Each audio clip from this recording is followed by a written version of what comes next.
कल अजय ने एक साड़ी लाया और टेबल पर रख दिया। मंजू ने कल रात को ही देखा था कि टेबल पर एक साड़ी पड़ा है, लेकिन तब वह साड़ी को हाथ नहीं लगाया था। लेकिन अगले दिन सुबह जब मंजू ने घर की साफ सफाई कर रही थी, तब मंजू की नजर टेबल पे रखी हुई साड़ी के पास एक चिट्ठी पर पड़ी। मंजू ने तुरंत उस चिट्ठी को अपने हाथों में लिया और पढ़ने लगी। उसमें लिखा था कि मेरी मंजू, तुम्हारी गुस्सा देखने के लिए मुझे हर दिन दिल करता है कि मैं घर थोड़ा देर से लौटूं। वैसे भी तुम ज्यादा गुस्सा नहीं करते हो, मगर मैं जब देर से घर लौटता हूँ तो तुम मुझे डांटती हो। मुझे तुम्हारी डांटना बहुत ही अच्छा लगता है। तब दिल करता है कि मैं तुम्हें अपने बाहों में लपेट लूं, लेकिन तुमको तो पता है मैं इतना रोमांटिक नहीं हूँ। दरअसल पढ़ाई और नौकरी को लेकर इतना व्यस्त रहता हूँ कि मैं तुम्हें सही से वक्त दे ही नहीं सकता हूँ, और तुम जान बूझकर मुंह फुलाकर बैठी रहती हो। यकीन करो, तुम जब गुस्सा करती हो ना, तब मुझे बहुत अच्छा लगता है। शायद सभी लड़की जब गुस्सा करती है तब उन्हें बहुत अच्छा लगता है, मगर मुझे उतना पता नहीं। लेकिन तुम्हें मैं जानता हूँ, गुस्से में इतना प्यारी लगती हो जो कहकर तुम्हें समझा नहीं सकता हो।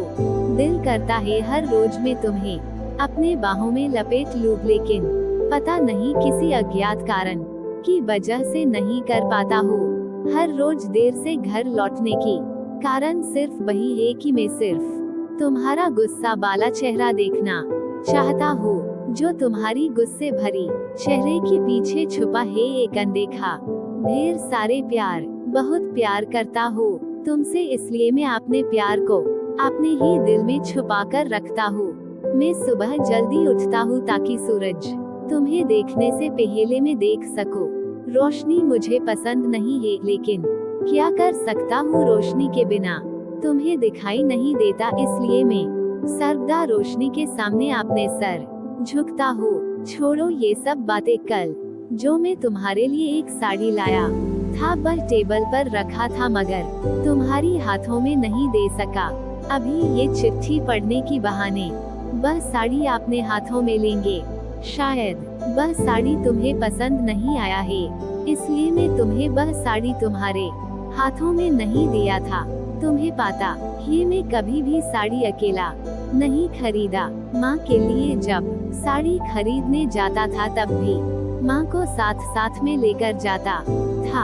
कभी भी अपने पसंद से साड़ी नहीं खरीद सका। शायद तुम्हारी पसंद के अनुसार साड़ी नहीं खरीद सका, इसलिए तुम्हें ना देकर टेबल पर रख दिया था। मैं तुम्हें वादा करता हूँ एक दिन तुम्हारे लिए सच्चा में एक बहुत ही सुंदर साड़ी खरीद कर दूंगा, और ये एक आदत भी बन जाएगी, और तुम्हारी पसंद ना पसंद का भी मुझे पता लग जाएगा।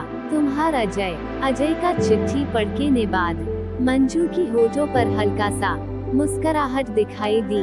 मंजू ने अजय का पत्र पढ़कर थोड़ा हैरान थी।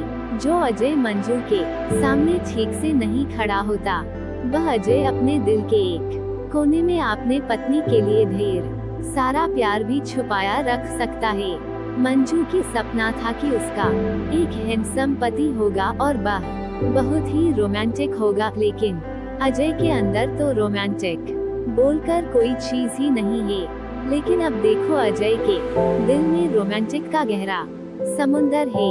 मंजू भी अजय को बहुत ही प्यार करता है, लेकिन कोई किसी से अपने दिल में छुपी हुई प्यार की खुलासा नहीं करता। अब अजय की चिट्ठी पढ़कर मंजू को साड़ी पहनने की दिल कर रहा था। थोड़ी देर बाद दरवाजा पर ठक ठक आवाज आई।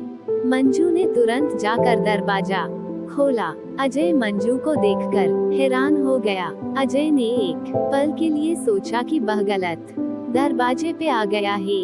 उसने एक बार अपने आंख मरोड़ कर देखा तो नहीं, ये मंजू ही है। फिर भी अजय ने मंजू को नजरअंदाज करके अपने घर के अंदर चला गया।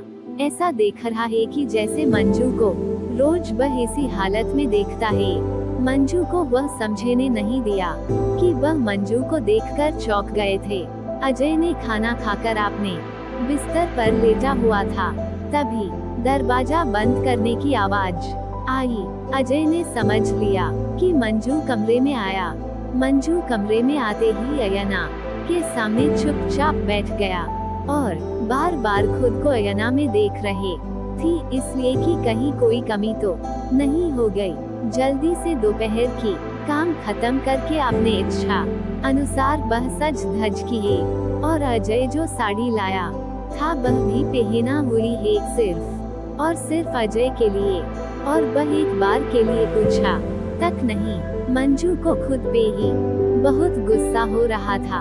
अपने सर को झुककर अयना के सामने बैठा हुआ था। मंजू ने इधर अजय को और बिस्तर पे लेटा हुआ बर्दाश्त नहीं हो रहा था, क्योंकि मंजू ने अजय को चुंबक की तरह अपने तरफ खींच रहा था। अजय की दिल बार बार अजय को कह रहा था, तू मंजू के पास जा और उसे अपने बाहों में लपेट ले, वह सिर्फ तेरे लिए ऐसे सज धज किए है। अजय ने धीरे धीरे चलकर मंजू के पीछे जाकर खड़ा हो गया।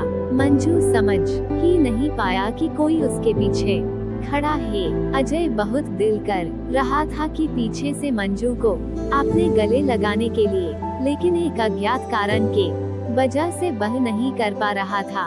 फिर भी अजय ने सभी अज्ञात कारण को तोड़कर मंजू को अपने गले से लगा लिया। मंजू ने चौंक गया और खुद को छुड़ाते हुए देखा कि अजय ने उसे अपने गले लगाया। मंजू ने थोड़ा हैरान हुआ, लेकिन मंजू की दिल के अंदर छुपा हुआ प्यार बाहर निकलने लगा।